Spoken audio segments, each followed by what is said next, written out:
morning folks, and welcome to another helping of Mr H's Hot Pot. You join me today on day 4 of our Florida holiday, and it's day 4 of our daily vlogs by the pool.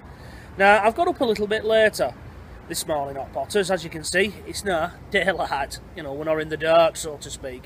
And the reason I've got up later today is because last night we went to one of the special events at the Magic Kingdom in Walt Disney World, and we went to Mickey's Not So Scary Halloween Party, where the special events put on and you go round and you collect candy. I've done a video from there and I've took some clips and one or two bits of footage from there which I'll put into a video and I'll upload for your edification later.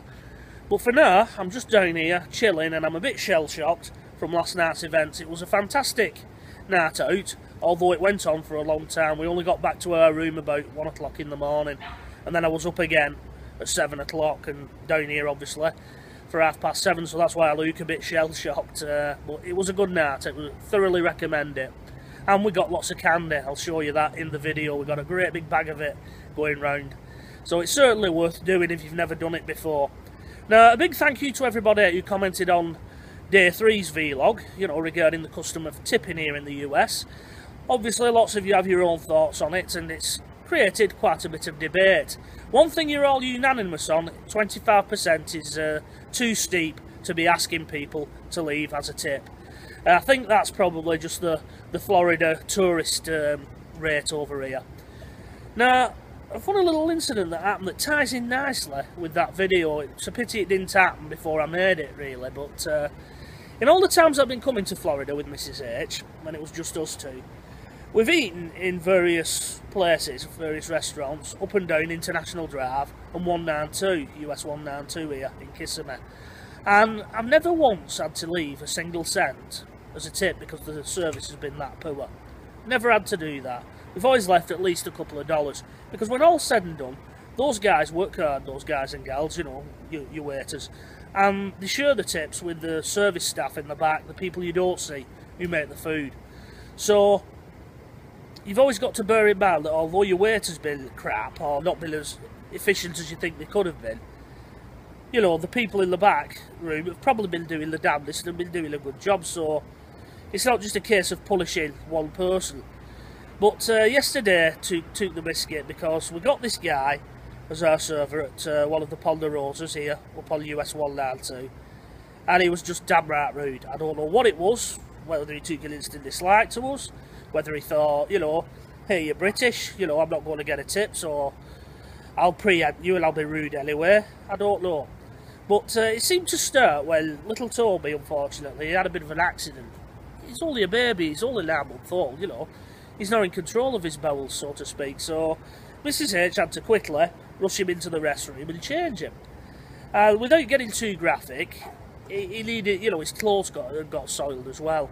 So Mrs H cleaned him up, brought him back out, gave him to me and said, I'm going to have to go and deal now with his outfit. I'll rinse it through the best way I can, and I'll dry it outside in the sun, because it was an outfit that we wanted. It was a special outfit for this event that we was going to straight after we'd eaten at the Magic Kingdom. So she went and dealt with that. Meanwhile, he brings our food over, and the look he gave me, Hot Potters, he looked at Toby, who was just sat there in a nappy, and it was like, you know, white trash type of thing. So he says, is everything okay? A bit stern. And I said, yeah, unfortunately he's had an accident. My wife's going to go and get him a fresh outfit now. All right, okay. So he toddles off. I didn't think anything of it, really, you know. I mean, the guy was Hispanic, so without running people who are Hispanic down, you know, there's always that thing, isn't there, that you don't know whether they're being rude or whether that's just the way they talk, you know, their command of English. So, anyway, Mrs H brings a fresh outfit, we sort Toby out, we start having our meal. Anyway, he comes over, and after a while, he asks for the plates, to clear the plates, so can I take your plates? So I gets them and I hands them to him, and for some reason he decided to he snatches them off me. He circles them round Toby's head, mutters something in Spanish, and then as he's walking away, you know, ay, ay, ay, you know, like Bumblebee Man from The Simpsons. And the only thing I could think that he was thinking was, don't pass them over your child's head in case something falls off, which is a fair comment, but there's easier ways of doing that. The final straw came, Hot Potters, when he was asking for the plates a second time. He didn't even say, "Can I have your plates, sir?" He just snapped his fingers and pointed to the plates. And I thought, no, pal, I'm not having that. That's just damn rude, that. I ain't a dog, you know, nobody points at me. And we're paying when all's said and done. So Mrs H is fizzing and I'm fizzing, and I said, bollocks to it, we're just going to leave a cent. So that's what we did, we just left a cent and walked off. I feel sorry for the staff in the back room, you know, the kitchen staff and that, but then it's up to them to get on the server's back and say, look, you're front of house, and we're getting jizzed because of people like you.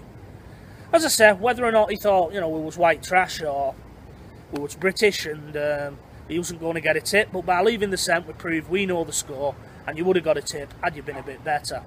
Unfortunately, Hot Potters, we probably won't be eating there again, because once you go to a place like that and you do something like that, the word will get round and they'll stick together, won't they, the servers, you know. So anyway, sorry about that bit of a long-winded story, but it fitted in nicely with what had happened, the video that I made the other day.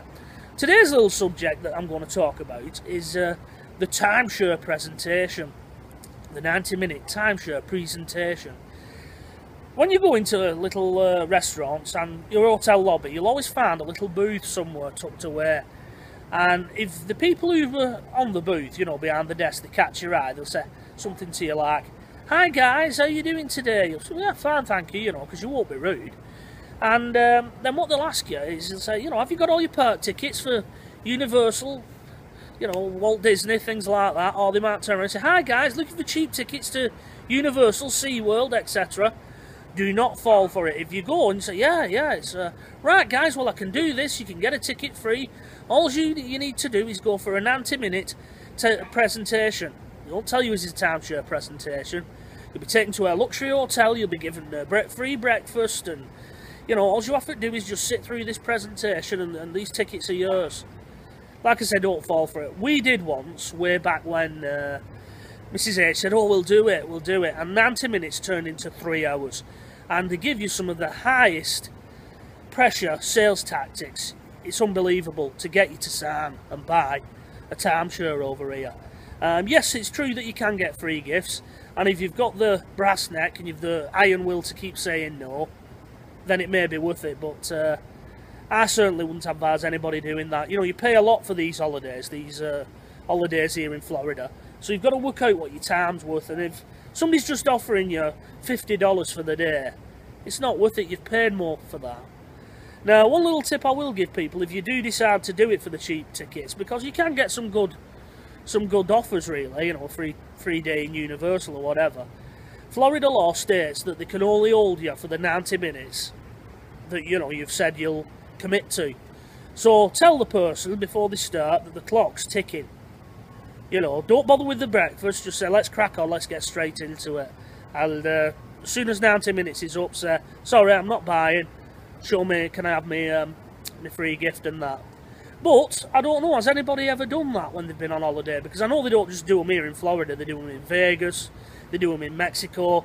Those in Mexico are really sketchy. I would not advise anyone to sit through one of those, but I've done it, and I only did it once, and I'll be honest with you, without sounding rude, I was bored shitless. I did not. I just wanted to get through it.